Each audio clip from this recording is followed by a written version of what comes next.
Point आप लोगों को याद करने के लिए कहे थे, किए क्या किसी ने याद? संडे का दिन निकल गया एक बीच में, कौन सुनाएगा? ना तो कोई भी कहीं से भी शुरू कर दो, सहज बोलो, खड़े हो जाओ। हाँ नहीं का जवाब होता तो बैठे रहते। नए स्यादवाद रूप सम्यक श्लोक के अंकांश है। नयों की प्रवृत्ति प्रमाण के द्वारा जाने गए पदार्थ के अंश में होती है। बहुत बढ़िया। अनंत धर्मात्मक वस्तु में से किस धर्म को अथवा उसमें परस्पर विरुद्ध प्रतीत होने वाले अनंत धर्म युगलों में से किस धर्म को विषय बनाना है?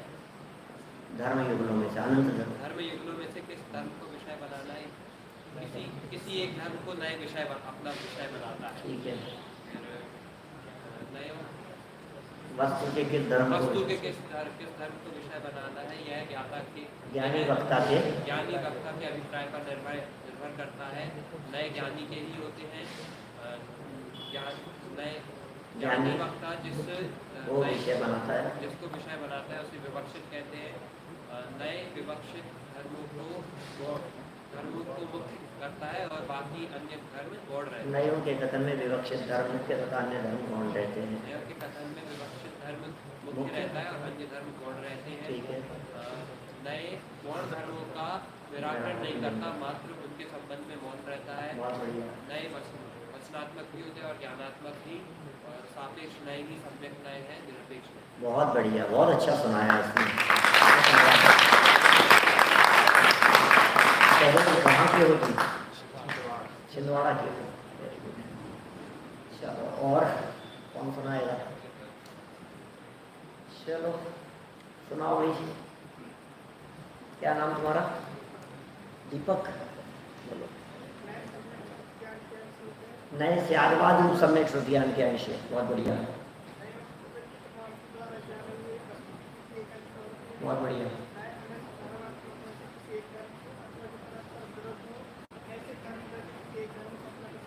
बहुत बढ़िया।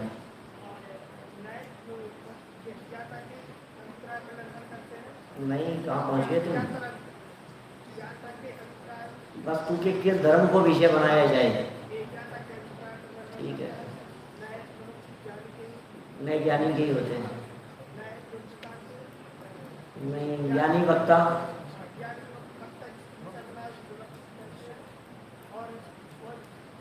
नयों के कथन में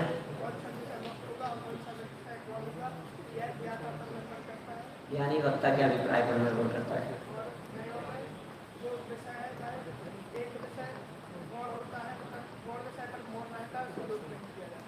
ठीक है।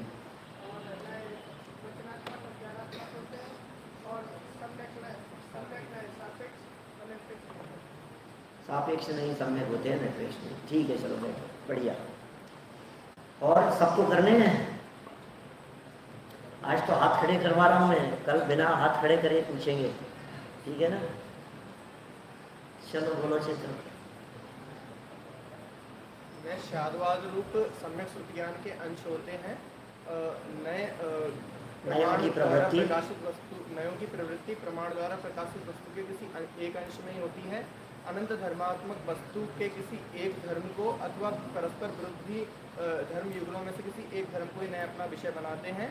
और वस्तु के किस धर्म को विषय बनाया जाए, यह ज्ञानी वक्ता के आधार क्या होता है, अभिप्राय पर निर्भर करता है।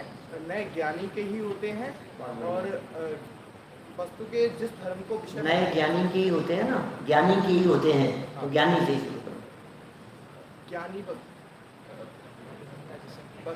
ज्ञानी वक्ता जिसे भाई नए ज्ञानी के ही होते हैं। ज्ञानी से शुरू होगी बात। ज्ञानी वक्ता जिसको विषय बनाता है उसे विवक्षित कहते हैं। फिर विवक्षित की चर्चा आएगी। वस्तु का विवक्षित धर्म मुख्य रहता है, अन्य धर्म गौण रहते हैं। और गौण रहते हैं ना, अब गौण का नयों के कथन में गौण धर्म का निराकरण नए गौण के संबंध में मौन रहते हैं। और नए ज्ञानात्मक भी होते हैं और वचनात्मक भी होते हैं। नए सापेक्ष होते हैं, निरपेक्ष नहीं होते, क्योंकि सापेक्षी सम्यक नए कहलाते हैं। सापेक्ष नहीं सम्यक होते हैं, निरपेक्ष नहीं। बहुत बढ़िया। चलो, और इधर से सेकंड ईयर से कौन किसको हुए याद? बोलो भाई, पीछे तंदुल बोलो, देखना एक बार। नए से आत्मवाद रूप सम्यक श्रुत ज्ञान के अंश हैं, नंबर 1। नंबर 2, प्रमाण द्वारा जाने वाले पदार्थ के किसी एक अंश को नया ग्रहण करते हैं। प्रमाण द्वारा जाने गए पदार्थ के किसी एक अंश को नया अपना विषय बनाते हैं, नंबर 2 हो गए। नंबर 3, वस्तु के अनंत धर्मों में से अथवा अनंत युगल परस्पर विरुद्ध प्रतीत होने वाले युगल धर्मों में से किसी एक को न अपना विषय बनाते हैं। अनंत धर्मात्मक वस्तु के किसी एक धर्म को अथवा परस्पर विरुद्ध प्रतीत होने वाले धर्म युगलों में से किसी एक धर्म को नए अपना विषय बनाते हैं। आगे 4 नंबर, नए कौन से धर्म को विषय बनाया जाए, ये वक्ता के अभिप्राय का वस्तु के किस धर्म को विषय बनाया जाए, ज्ञानी वक्ता के अभिप्राय पर निर्भर करता है। नए ज्ञानी के होते हैं। नए ज्ञानी के होते हैं, बहुत बढ़िया। ज्ञानी वक्ता जिसको अपना विषय बनाता है उसे विवक्षित कहते हैं। ज्ञानी वक्ता जिसको विषय बनाता है उसे विवक्षित कहते हैं। नयों के कथन में विवक्षित, नयों के कथन में विवक्षित धर्म मुख्य होते हैं, अन्य धर्म गौण रहते हैं। नए गौण धर्मों का निराकरण नहीं करता, मात्र उसके विषय में मौन रहता है। नए वचनात्मक होते हैं और ज्ञानात्मक और वचनात्मक दोनों होते हैं, और सापेक्ष नहीं सम्यक नहीं होते, सापेक्ष नहीं सम्यक होते हैं, निरपेक्ष नहीं। ठीक है, चलो बढ़िया, ठीक है, कर लेना है ना। बढ़ते हैं अपन लोग आगे थोड़ा सा, नयों की प्रामाणिकता वाले प्रकरण की तरफ बढ़ते हैं, और ये बहुत सुंदर प्रकरण है। नयों की प्रामाणिकता पेज नंबर 12 पर है। छोटा सा प्रकरण है, ज़्यादा बड़ा नहीं है, और मूल मुद्दे की बात जो है वो भी हम आपको यहाँ बतला देंगे, और इस प्रकरण को अभी संपन्न भी अपन कर देंगे। समझने की जो बात है इसमें यह है कि दार्शनिक व्याख्या है। नयों के संदर्भ में इस तरह की चर्चा उठती रही है कि ये प्रमाण है या अप्रमाण है, नए माने या नहीं माने हम लोग। विशेषकर अन्य मतावलंबी ये कहते हैं कि नयों की जरूरत नहीं। एक बहुत सुंदर वाक्य दिया, पहली बात, वस्तु स्वरूप के अधिगम एवं प्रतिपादन में नयों का प्रयोग जैन दर्शन की मौलिक विशेषता है। पहला वाक्य है आपके यहाँ इस चैप्टर का। वस्तु स्वरूप के अधिगम एवं प्रतिपादन में, अधिगम एवं प्रतिपादन में, अधिगम माने जानने में, प्रतिपादन माने बोलने में, माने ज्ञानात्मक और वचनात्मक। ध्यान में आ रही है ना बात आपकी? वस्तु स्वरूप के अधिगम एवं प्रतिपादन में नयों का प्रयोग ये जैन दर्शन की मौलिक विशेषता है। मौलिक विशेषता है, इट मीन्स ये विशेषता किसी और धर्म दर्शन में नहीं पाई जाती है। ये मौलिक विशेषता है। ये मतलब मैं तो कभी ऐसा भी कहता हूँ, यदि मुझे अभी नयों के ऊपर कोई एक लेक्चर देना होता, एक प्रवचन में मुझे नए समझाने होते कहीं किसी जगह पर समाज में, तो मैं बहुत विस्तार से डंके की चोट पर यह बात कहता कि एकमात्र जैन दर्शन का ऐसा सब्जेक्ट है नए, जो अन्य दर्शनों से जैन दर्शन को अलग करता है। कोई आत्मा परमात्मा ऐसा कुछ नहीं है। आत्मा की बातें करने वाले सब धर्म दर्शन वाले होंगे, परमात्मा की बातें भी सब जगह मिलेगी, आत्मा को परमात्मा बनाने वाली बातें भी सब जगह मिलेगी। ये परमात्मा होते हैं, ऐसा होते हैं, ये मुक्त हो जाता है, मुक्त आत्माओं की चर्चा, संसारियों की, मुक्त आत्माओं की, द्रव्य की बातें सब धर्मों में, तत्व की बातें सब धर्मों में, स्वर्ग नरक की बातें सब धर्मों में, जम्बूद्वीप की बातें सब मिल जाएगी, इधर उधर स्वर्ग नरक मिल जाएंगे। आप बात तो करो, प्रमाण की चर्चा सब जगह पर मिल जाएगी। लेकिन एकमात्र यदि कोई प्रकरण है जो दूसरे धर्म दर्शनों में नहीं है, वो प्रकरण है नए। जब नए इतना महत्वपूर्ण प्रकरण है जो दूसरे किसी धर्म दर्शन में नहीं है, दुनिया में सैकड़ों धर्म दर्शन होंगे, षट दर्शन भारतीय दर्शनों के अंदर मान लो, षट दर्शनों के अलावा कितने धर्म दर्शन ऐसे हैं जो चलते रहते हैं। इसके अलावा यदि अपन बात करें तो सारी वेस्टर्न फिलोसॉफी की बात कर लो, सब द्रव्य की बात करते हैं, तत्व की सब बातें करते हैं। सांख्य अपनी दृष्टि से बात करेंगे, वेदांत वाले, नैयायिक, वैशेषिक, मीमांसक सब अपने अपने दृष्टि से बात करेंगे, लेकिन नए की बात कोई नहीं करता। अब चूंकि नए जैन दर्शन की मौलिक विशेषता है, तो फिर अन्य दर्शन वाले जैनियों से क्या कहेंगे? ये जो तुम्हारे नए हैं, ये नए प्रमाण हैं कि अप्रमाण हैं? अब दो ही जवाब हो सकते हैं, या तो तुम कहोगे प्रमाण है या तुम कहोगे अप्रमाण है। यदि अप्रमाण है तो झूठे हो गए, कोई मतलब ही नहीं है। जब तुम ही कह रहे हो कि नया अप्रमाण है तो फिर बात ही झूठी हो गई। और यदि तुम ये कहते हो कि प्रमाण है, ये नए प्रमाण हैं, तो हमारा प्रश्न ये है कि नए प्रमाण से भिन्न है या प्रमाण से अभिन्न है? यदि ये नए प्रमाण से भिन्न है तो अप्रमाण हो गए, चैप्टर क्लोज। और यदि ये कह रहे हो कि प्रमाण से अभिन्न है, तो जो प्रमाण से अभिन्न होगा वो प्रमाण ही हो गया, तो पृथक से नए की क्या जरूरत है? चर्चा समझ में आई क्या? ये एक पैराग्राफ दादा ने इस चर्चा को शुरू करते समय स्टार्टिंग में लिखा है, और ये उसी स्टाइल का प्रयोग किया है जो स्टाइल मोक्ष मार्ग प्रकाशक के 5वें अध्याय में अन्य मत का खंडन करते समय टोडरमल जी साहब ने अपनाई है। 5वां अध्याय पढ़ते हैं क्या आप लोग? है क्या 5वां? पढ़ते ही नहीं है? पढ़ा था पहले, इस बार है स्व अध्ययन में है। स्व अध्ययन में तो क्या अध्ययन होता होगा? स्व अध्ययन में तो कुछ नहीं होता होगा।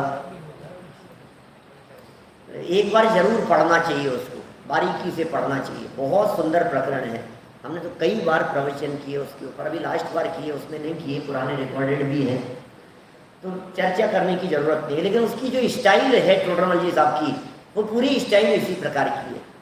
मैंने वो सामने वाले से ही कह रहा है कि तुम बताओ तुम्हें क्या कहना है, तुम बताओ तुम क्या मानते हो। ऐसा मानते हो तो ये दिक्कत आएगी, और ऐसा मानते हो तो ये समस्या आएगी। तो इस तरह से इस प्रकरण को यहाँ उठाया है, मैंने पूरा पैराग्राफ पढ़ दिया है, और इसी प्रकार का प्रश्न उठा करके आचार्य विद्यानंद स्वामी ने इसका जवाब दिया है। देखिए पेज नंबर 12 पर, चाहे तो ऊपर से पढ़ देता हूँ दोबारा, चलो पढ़ लो। इतनी सी बातें तो कम से कम याद रहनी चाहिए इस प्रकरण के संबंध में। वापस पढ़ो, ऊपर से देखो। वस्तु स्वरूप के अधिगम एवं प्रतिपादन में इतना तो क्लियर हो गया, अधिगम और प्रतिपादन। नयों का प्रयोग जैन दर्शन की मौलिक विशेषता है।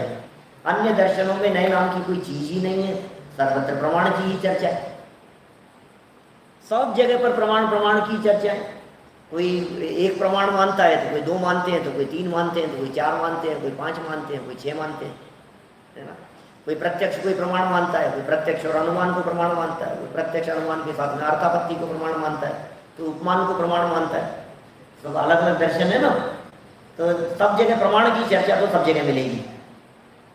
सांख्य दर्शन में भी 25 तत्व माने हैं, प्रकृति और पुरुष, और फिर प्रमाण की चर्चाएं अलग अलग प्रकार से की। माने प्रत्यक्ष को ही प्रमाण मानने वाला भी ऐसा चार्वाक दर्शन जो अन्य बातों की सिद्धि नहीं करता है, वो भी प्रमाण को मानता है कम से कम।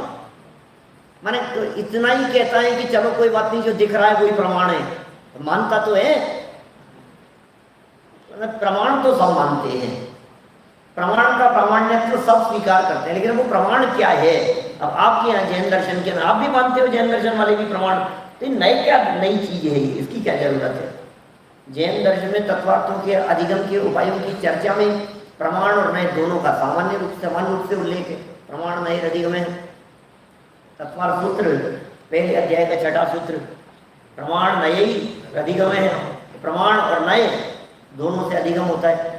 अतः ये प्रश्न भी उठाया जाता है कि नए प्रमाण है या अप्रमाण। ध्यान देना इस पैराग्राफ की तरफ, 4 लाइनें महत्वपूर्ण है। यदि नयों की प्रामाणिकता के बारे में आपसे कुछ पूछा जाए परीक्षा में, तो ये 4 लाइनें रटी होनी चाहिए दिमाग में। यदि नयों की प्रामाणिकता के बारे में कुछ भी पूछा जाए, आप ये 4 लाइनें तो लिखनी है आपको। क्या लिखना है? प्रश्न उठाया जाता है प्रमाण है या अप्रमाण। यदि अप्रमाण है तो उनके प्रयोग से लाभ क्या है? अप्रामाणिक बातें क्यों करते हो आप? अप्रामाणिक बातें शास्त्रों में लिखते हो, मतलब नहीं है। और यदि प्रमाण है तो प्रमाण से भिन्न है या अभिन्न है? यदि अभिन्न है तो अलग उल्लेख की क्या आवश्यकता है, और भिन्न है तो प्रमाण कैसे हो सकते हैं? अप्रमाण हो गया। ऐसा ही प्रश्न श्लोक वार्तिक में उठाया है, और आचार्य विद्यानंद स्वामी इसका जवाब देते हैं। ना प्रमाणम प्रमाणम वा नयो ज्ञानात्मको मते स्यात् प्रमाणैकदेशस्तु सर्वथाप्यविरोधितः। ना प्रमाणम प्रमाणम वा, ना प्रमाण है न प्रमाण है, सर्वथाप्य विरोधितः। प्रमाण और अप्रमाण दोनों नहीं है। क्यों? क्योंकि नयो ज्ञानात्मक है, नयो ज्ञानात्मक मत है। स्यात् प्रमाणिक देशस्तु, कथनचित प्रमाण का एक देश है, और प्रमाण का एक देश होने से उसे प्रमाण भी नहीं कहा जा सकता है और अप्रमाण भी नहीं कहा जा सकता है। हम आपसे पूछते हैं, आदमी का बच्चा आदमी है कि नहीं है? क्या कहूँ, तो आदमी का आदमी कहें तो आदमी नहीं है तो क्या जानवर है? नहीं, जानवर तो नहीं है, तो आदमी है क्या? नहीं, तो बच्चा है नहीं, क्या कहोगे उसे? वो उसी का तो अंश है। अरे रोटी का एक घास रोटी है या नहीं है? रोटी के एक घास को आप रोटी कह करके पुकारोगे या नहीं? क्या कहना है तुम्हारे को कि नहीं रोटी नहीं है? वे कितनी रोटी है? अब एक रोटी के 4 हिस्से कर दो तो 4 रोटी हो गई क्या? रोटी तो एक ही थी। दक्षिण भारत में तो ऐसी परंपरा 1 की 4 करके देते हैं। कौन कौन है दक्षिण भारत में? किस किस के घरों में होते हैं ऐसे? ऐसा होता है ना, 1 की 4 करके देते हैं ना, ऐसा सब जगह, विशेषकर बेलगांव और कर्नाटक के एरिया में तो 4 करके देते हैं वो। मतलब पूरी रोटी नहीं देंगे वो, उसके 4 हिस्से करके देंगे वो। तुम्हें पता है तुम? अरे हम तो बहुत बार गए हैं ना उधर उस एरिया में, सब तरफ प्रवचनों के लिए। जब जब उस एरिया में जाते हैं तब 90 के दशक से जा रहे हैं उधर बेलगांव की तरफ। तो जन्म ही नहीं हुए होंगे तुम लोगों के, तो कहाँ से होंगे 90 के दशक में? तो कहाँ जन्म होंगे? चलो देखो क्या कह रहे हैं, नए तो अप्रमाण है न प्रमाण है, किंतु ज्ञानात्मक है, अतः प्रमाण का एक देश है, इसमें किसी प्रकार का विरोध नहीं है।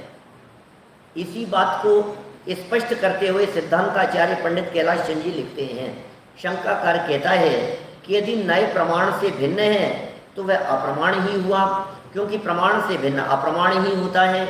एक ज्ञान प्रमाण भी न हो और अप्रमाण भी न हो, ऐसा तो संभव नहीं है, क्योंकि किसी को प्रमाण न मानने पर अप्रमाणता अनिवार्य है और अप्रमाण नहीं मानने पर प्रमाणता अनिवार्य, दूसरी कोई गति नहीं है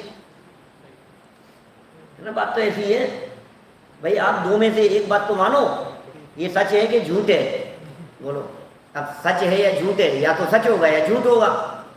अब ये सच और झूठ के बीच में भी एक तीसरा रास्ता है, वो क्या है? आंशिक सत्य है। ये नए बिल्कुल आंशिक सत्य जैसी स्थिति है। इसका उत्तर देते हुए ग्रंथकार कहते हैं कि प्रमाणता और अप्रमाणता के सिवाय भी एक तीसरी गति है, वह है प्रमाण एक देशता, प्रमाण का एक देश पना। प्रमाण का एक देश न तो प्रमाण ही है, प्रमाण का एक देश प्रमाण थोड़ी ना हो सकता है, क्योंकि प्रमाण का एक देश प्रमाण से सर्वथा अभिन्न भी नहीं है और ना प्रमाण ही है, क्योंकि प्रमाण का एक देश प्रमाण से सर्वथा भिन्न भी नहीं है। देश और देशी में कथनचित भेद माना गया है, देश देशी जैसी स्थिति है। श्लोक वार्तिक में इस पर विस्तार से प्रकाश डाला गया है, वह इस प्रकार है। बोलिए, 6 श्लोक हैं।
प्रमाण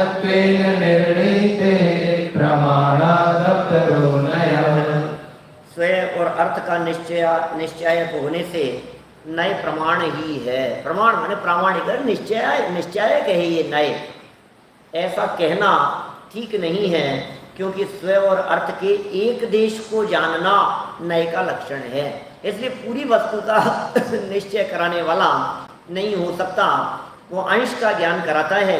इसलिए ऐसा कहना ठीक नहीं है कि वो प्रमाण ही है। वस्तु का एक देश न तो वस्तु है और न अवस्तु है।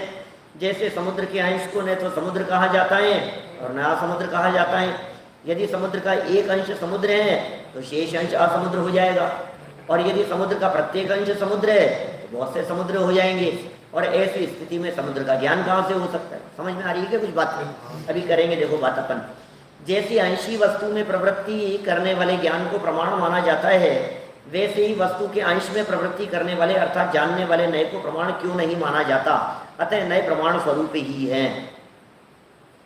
उक्त आशंका ठीक नहीं है, क्योंकि जिस अंशी या धर्मी में उसके सब अंशी या धर्म गौण हो जाते हैं, उस अंशी में मुख्य रूप से द्रव्यार्थिक नय की ही प्रवृत्ति होती है, अर्थात ऐसा अंशी द्रव्यार्थिक नय का विषय है। अतः उसका ज्ञान नय है। और धर्म तथा धर्मी के समूह रूप वस्तु के धर्मों और धर्मी दोनों को प्रधान रूप से जानने वाले ज्ञान को प्रमाण कहते हैं। अतः नए प्रमाण से भिन्न है। देखो ये जो बात कही है यहाँ इन्होंने, श्लोक वार्तिककार विद्यानंदी आचार्य देव ने, एक तो इस बात को सिद्ध करने के लिए बहुत सुंदर समुद्र का एग्जाम्पल दे दिया। ये समुद्र है, अब समुद्र में से हमने एक बाल्टी पानी भर के बाहर निकाला, वो समुद्र है या नहीं है? समुद्र नहीं।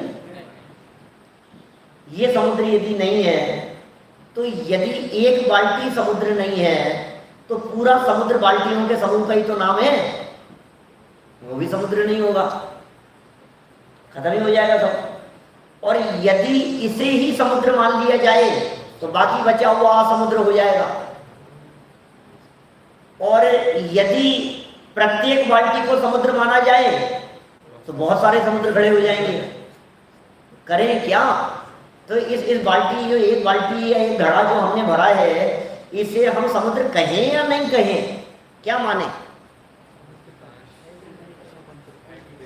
समुद्र है या नहीं है? तो एक ही जवाब है, सीधी सी बात है, समुद्र नहीं है। लेकिन असमुद्र भी नहीं कह सकते, क्योंकि असमुद्र कहने में जो समस्या आएगी वही समस्या समुद्र कहने में आएगी, उसी प्रकार की समस्या। बात समझ में आ रही है क्या? एक घड़े पानी को यदि हमने समुद्र कह दिया तो भी समस्या है, और उसे यदि हमने असमुद्र कह दिया तो भी समस्या है। तो समाधान क्या है? ये समुद्र का एक अंश है। अरे मकान में लगा करके देखो इसी बात को। मकान है, तो हमने कई बार ऐसे जब भेद अभेद की जब चर्चाएं चलती है ना, तो हम इस तरह के एग्जाम्पल देते हैं बहुत सारे। कि किसी व्यक्ति को बंगला दिखाने के लिए जाना था, अब बंगला दिखाने के उसे देखा नहीं था, शहर में पहली बार आया था, तो बंगला देखेंगे, बंगला देखने के लिए खरीदना है हमारे को। तो दिखाने वाला जो एजेंट था वो उसे अपने साथ गाड़ी में बिठा करके ले गया और ले जा करके उसे दिखाया। और जैसे ही दिखाया, गाड़ी खड़ी करी, अंदर दिखाया कि देखो ये यहाँ ये पार्किंग है, और ये ऐसे ये गैलरी है, अंदर जाएंगे तो ये अच्छा बेडरूम है, ये अटैच है, यहाँ ये लेट बाथ यहाँ है, ये ड्राइंग रूम है, ये किचन यहाँ दिख रही है, कितनी सुंदर किचन है। फिर बाहर ले गया, देखो इधर देखो ये बालकनी निकल रही है, सब दिखाया उसको, ये हॉल है, सब दिखा दिया। निकल करके बाहर आ रहे थे, बोले कैसा लगा? कि नहीं ये सब तो ठीक है, अच्छे थे, लेकिन बंगला तो दिखाया ही नहीं। बंगला कहाँ था? बंगला देखा कि नहीं बोलो? तुमने किचन दिखा दी, तुमने बेडरूम दिखा दिए, तुमने ड्राइंग रूम दिखा दिए हैं, तुमने सारे वॉशरूम दिखा दिए, हॉल दिखा दिया, सब कुछ दिखा दिया, बालकनी दिखा दी, गार्डन दिखा दिया, सब कुछ दिखा दिया तुमने। बंगला कहाँ था? बोलो इसमें बंगला कहाँ है? मोहित इसमें बंगला कहाँ है? किचन का नाम बंगला है कि बेडरूम का नाम बंगला है? तो ये सब क्या है? ये सब बंगला एक देश, बांग्लादेश क्या चीजें हैं ये सब? ऐसे ही अखलंक देवाचार्य जी ने जो एग्जाम्पल दिया, वृक्ष का एग्जाम्पल दिया है, वो इसी तरह का एग्जाम्पल है बात को समझाने के लिए जो उन्होंने बात कही है। तो इसी तरह की बात इन्होंने यहाँ कह दी। अच्छा, इस तरह की आशंका करना भी ठीक नहीं है। धर्म और धर्मी के संदर्भ में एक बहुत सुंदर बात यहाँ कही है, जिस अंश या धर्मी में वस्तु के समस्त अंश गौण हो जाते हैं उसमें मुख्य रीति से द्रव्यार्थिक नय की प्रवृत्ति होती है। ये 14 नंबर पेज का बीच वाला पैराग्राफ है। ये बहुत सुंदर प्रकरण यहाँ कहा है। 7 नंबर वाला पॉइंट देख लो, समुद्र वाले एग्जाम्पल के नीचे देखो, मिल गया क्या? 5-6 नंबर पॉइंट तो समुद्र का हो गया। उसके नीचे क्या कह रहे हैं? जैसे अंशी वस्तु में प्रवृत्ति करने वाले ज्ञान को प्रमाण माना जाता है। अंशी में प्रवृत्ति ज्ञान प्रमाण है। वस्तु प्रमाण विषयम, पूरी वस्तु को ग्रहण कर लिया वो प्रमाण है। वैसे ही वस्तु के अंश में प्रवृत्ति करने वाले जानने वाले नय को फिर उसको भी प्रमाण क्यों नहीं मान लिया जाता है? इसलिए उसको नय को भी प्रमाण ही कह दो, इसलिए नय प्रमाण स्वरूप ही है। बोले ये बात ठीक नहीं है, क्योंकि इसमें वही समस्या आएगी, बहुत सारे प्रमाण खड़े हो जाएंगे, बहुत सारी वस्तु खड़ी हो जाएगी। इसलिए उस नय को प्रमाण मत कहो। तो क्या कहना चाहिए? सुनो, नीचे जवाब दिया है। उक्त आशंका ठीक नहीं है, क्योंकि जिस अंश या धर्मी में उसके सब अंश या धर्म गौण हो जाते हैं, अंशी की चर्चा कर रहे हैं, और उस अंशी में अन्य धर्म गौण हो जाते हैं, उस अंशी में मुख्य रूप से द्रव्यार्थिक नय की ही प्रवृत्ति होती है। अंशी में द्रव्यार्थिक नय की प्रवृत्ति, अंशी और द्रव्यार्थिक, ध्यान देना क्या कह रहे हैं? अंशी और द्रव्यार्थिक। अंशी तो प्रमाण का विषय है ना, नय का विषय कैसे हो सकता है द्रव्यार्थिक नय का? लेकिन आधे वाक्य में इन्होंने स्पष्ट कर दिया अन्य अंश गौण हो जाते हैं, उसमें द्रव्यार्थिक नय की प्रवृत्ति होती है, अतः उसका ज्ञान नय है।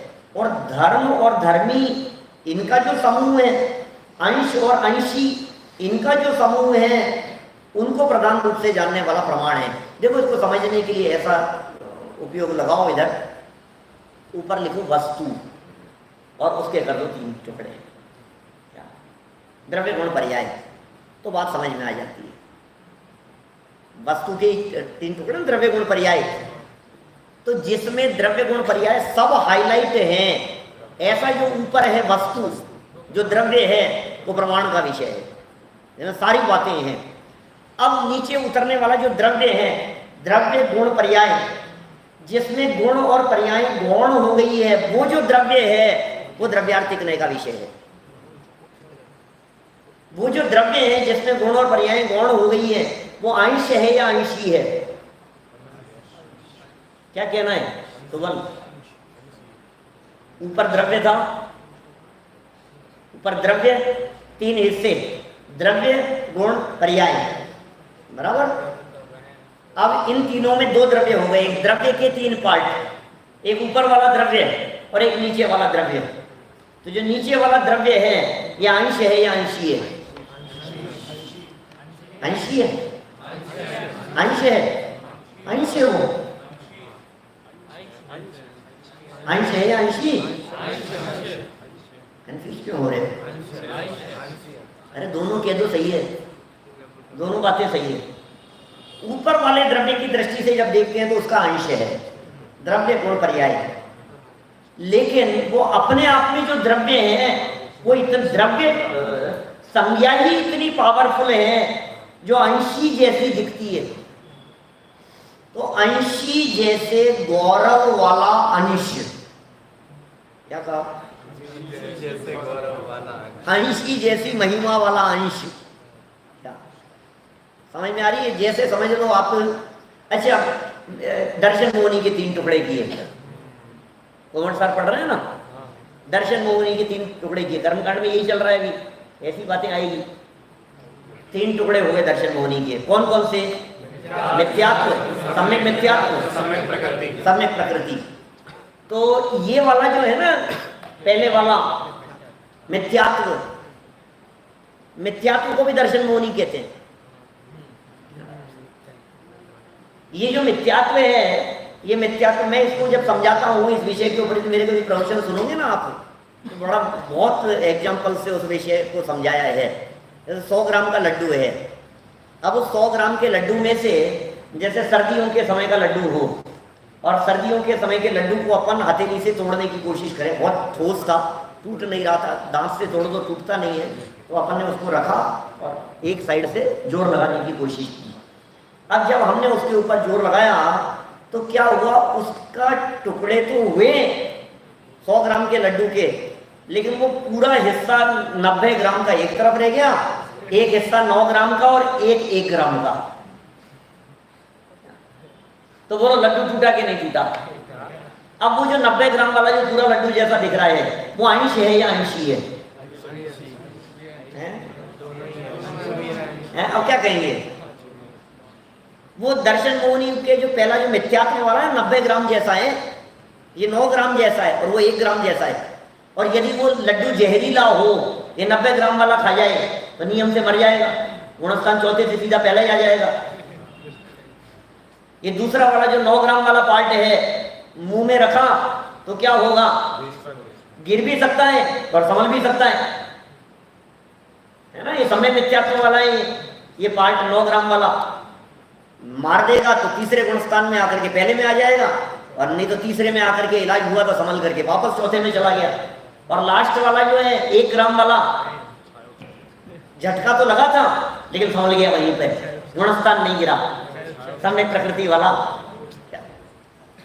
तो अभी चर्चा किसकी चल रही है अपनी, वो बड़ा वाला जो हिस्सा है उसे टुकड़ा कहें या नहीं कहें, तो बस ये इन्होंने कहा इसका निर्णय इससे होगा कि उसमें अन्य अंश गौण हो गए हैं। जिसमें अन्य अंश गौण हो गए हैं वो नए है। गौणता मुख्यता की बात आ गई ना, जहां मुख्यता गौणता होगी वहां नए होंगे, और जहां मुख्यता गौणता नहीं होगी, पूरी वस्तु ही मुख्य है, प्रमाण होगा। तो अभी यहां इन्होंने अब पढ़िए ये वाक्य, थोड़ा सा इस पैराग्राफ को पूरा समझ में आएगा। उक्त आशंका ठीक नहीं है, क्योंकि जिस अंशी या धर्मी में, ये नीचे वाले द्रव्य की चर्चा चल रही है, द्रव्य गुण पर्याय में से जिस अंशी या धर्मी में उसके सब अंश या धर्म गौण हो गए हैं, माने गुण पर्याय सब अंश गौण हो गए हैं, उस अंशी में मुख्य रूप से द्रव्यार्थिकनय की प्रवृत्ति होती है। द्रव्यार्थिकनय का विषय है, अर्थात ऐसा अंशी द्रव्यार्थिकनय का विषय है, अतः उसका ज्ञान नय है, नय का विषय है वो। और धर्म तथा धर्मी, अंश तथा अंशी, वो जो गुण और पर्याय अंश हैं और वो जो अंशी है, इन सबके समूह रूप जो धर्म वस्तु है उसको प्रधान रूप से जानने वाला ज्ञान वो प्रमाण है। अतः नए प्रमाण से भिन्न है, नए को प्रमाण से यहाँ भिन्न कहा गया। प्रमाण और नए का अंतर स्पष्ट करते हुए धवलाकार लिखते हैं, किंच प्रमाणम नय है तस्य अनेकांत विषयत्वात्, न नय है प्रमाणम तस्य एकांत विषयत्वात्। प्रमाण नए नहीं हो सकता क्योंकि उसका विषय अनेकांत है, प्रमाण का विषय, अर्थात अनंत अनेक धर्मात्मक वस्तु है। और नए नए प्रमाण हो सकता है क्योंकि उसका विषय एकांत है, अर्थात अनंत धर्मात्मक वस्तु का एक अंश है। ठीक है ना, माने प्रमाण जो है उसका विषय अलग है और नए का विषय अलग है, इसलिए ये दोनों पर्यायवाची नहीं हो सकते, इनमें अंतर है। प्रमाण शास्त्र के विशेषज्ञ आचार्य अकलंक देव तो नए को सम्यक एकांत और प्रमाण को सम्यक अनेकांत घोषित करते हुए लिखते हैं, सम्यक एकांतो नए त्युच्यते, सम्यक अनेकांत है प्रमाणम, नयार्पणात् एकांतो भवति, एक निश्चय प्रवणत्वात् प्रमाणार्पणात् अनेकांतो भवति, अनेक निश्चय आदिकरणत्वात्। कहाँ का प्रमाण है ये? तत्वार्थ राजवार्तिक का। सम्यक एकांत नए कहलाता है, सम्यक अनेकांत प्रमाण, ये तो आपने पहले भी याद किया होगा क्रमबद्ध पर्याय में, ये 4 बातें कही थी ना, आपको याद कराई थी। सम्यक एकांत नए है, सम्यक अनेकांत प्रमाण। नए विवक्षा वस्तु के एक धर्म का निश्चय कराने वाली होने से एकांत है, और प्रमाण विवक्षा वस्तु के अनेक धर्मों की निश्चय स्वरूप होने के कारण अनेकांत है। सम्यक एकांत नय है, प्रमाण है, नयाभास है या प्रमाणाभास है? सम्यक एकांत, सम्यक एकांत, सम्यक एकांत क्या है? और मिथ्या एकांत नयाभास, और सम्यक अनेकांत प्रमाण, और मिथ्या अनेकांत प्रमाणाभास। माने नय भी सम्यक और मिथ्या हो सकते हैं, एकांत भी सम्यक और मिथ्या हो सकता है, और अनेकांत भी सम्यक और मिथ्या हो सकता है। इसलिए हमारा जैन दर्शन अनेकांत में भी अनेकांत को स्वीकार करता है। आगे अनेकांत स्याद्वाद वाला चैप्टर है, उसमें 103 नंबर की कारिका प्रस्तुत की है, याद भी होगी आप लोगों को, होनी ही चाहिए। अनेकांतोप्य अनेकांत है, प्रमाण नय साधन है, अनेकांत है प्रमाणात्ते तत् एकांतो अर्पिता नयात्। माने अनेकांत की दृष्टि से देखो तो प्रमाण है, और एकांत की दृष्टि से देखो तो नय है। तो अनेकांत में भी अनेकांत है। हमारे यहाँ अनेकांत को भी दो रूपों में माना है। माने हमारे यहाँ एकांत भी स्वीकृत है और अनेकांत भी स्वीकार नहीं है। अक्षत क्या कह रहे हैं? एकांत भी स्वीकार है, हम एकांतवादी भी हैं, और हमें अनेकांत भी स्वीकार नहीं है। हमें मिथ्या एक अनेकांत स्वीकार नहीं है, और एकांत यदि सम्यक होगा तो वो हमें स्वीकार है। कैसी बातें करते हो तुम? कैसी पढ़ाई पढ़ते हो तुम यहाँ विद्यालय में? तुम्हारे विद्यालय के अंदर कैसी उठपटांग बातें पढ़ाई जाती है? सक्षम ऐसे पढ़ाते हैं उठपटांग, अनेकांत स्वीकार नहीं है और एकांत स्वीकार है, एकांतवादी बनाते हैं। एकांतवादी है क्या हम लोग? एकांतवादी है, सम्यक एकांतवादी है। और जो अनेकांत का नारा लगाते हैं वे वास्तव में अनेकांत का नारा लगाते हुए भी मिथ्या अनेकांतवादी माने एकांतवादी।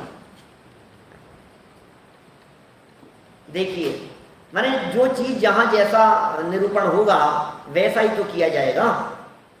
बहुत एग्जाम्पल से अनेकांत स्याद्वाद की कभी चर्चा चले तो कई एग्जाम्पल से फिर उन बातों को समझें, समझाएं, बात करें। अभी अपना वो विषय नहीं है। चलो पूरी करते हैं अपनी क्लास को। प्रमाण सर्वनय रूप होता है, प्रमाण में सारे नए हैं। पीछे भी आया था ना एक इस तरह का, जय सत्थाणम आई सम्मतम चेत वायु गुण निलये दाऊ वाय रसोत है नय मूलम अणे यंते।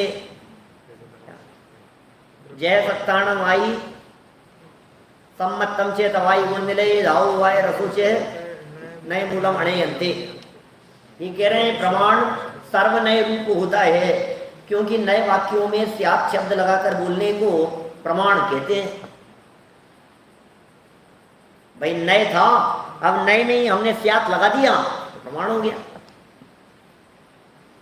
अस्तित्ववादी जितने भी वस्तु के निज स्वभाव हैं उन सबको अथवा विरोधी धर्मों को युगपत ग्रहण करने वाला प्रमाण है, और उन्हें गौण मुख्य भाव से ग्रहण करने वाला नए है। अब ये नए प्रमाण के संदर्भ में अंतर भी यहाँ एक प्रकार से स्पष्ट हो सकता है। नए प्रमाण में जो अंतर की चर्चा कर रहे थे ना अपन पीछे, एक दो दिन पहले अपन ने चर्चा की थी, इसी तरह की बातें हो गई। जहाँ मुख्यता गौणता होगी वो नए होगा, और जहाँ मुख्य गौण नहीं होगा तो प्रमाण होगा।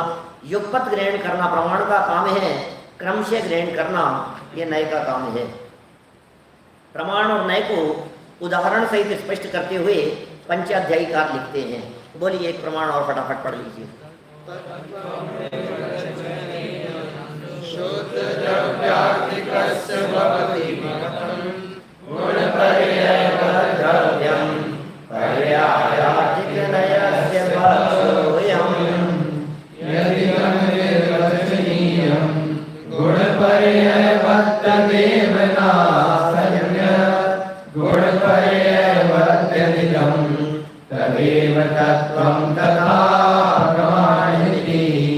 तत्व अनिर्वचनीय है, ये शुद्ध द्रव्यार्थिक न्याय का पक्ष है।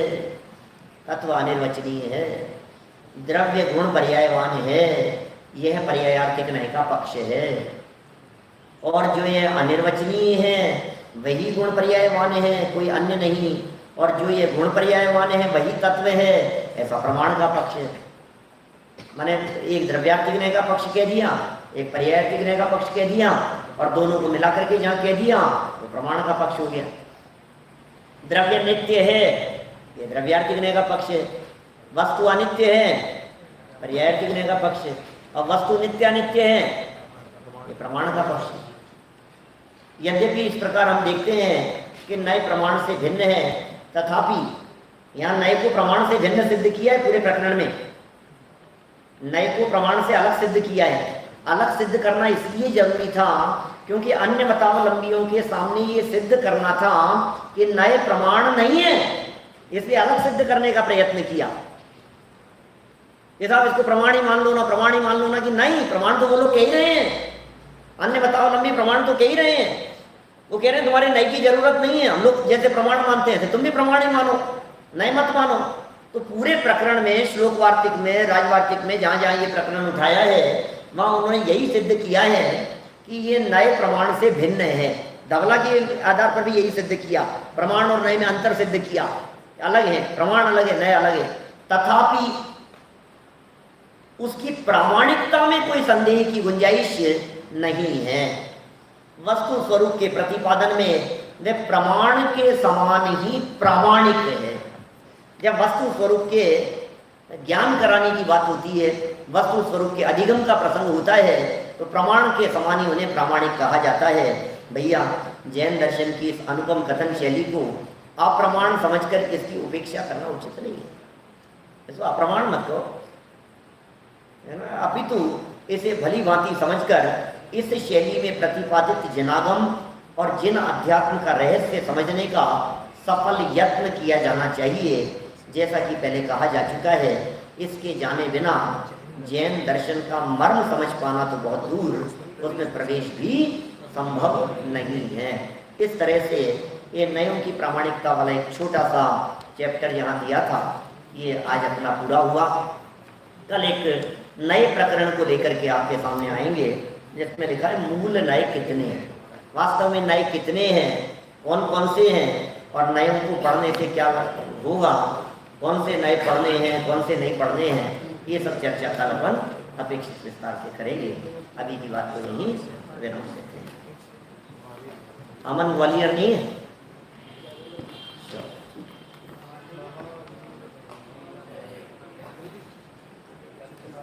एक और नहीं है ना, अमन ग्वालियर।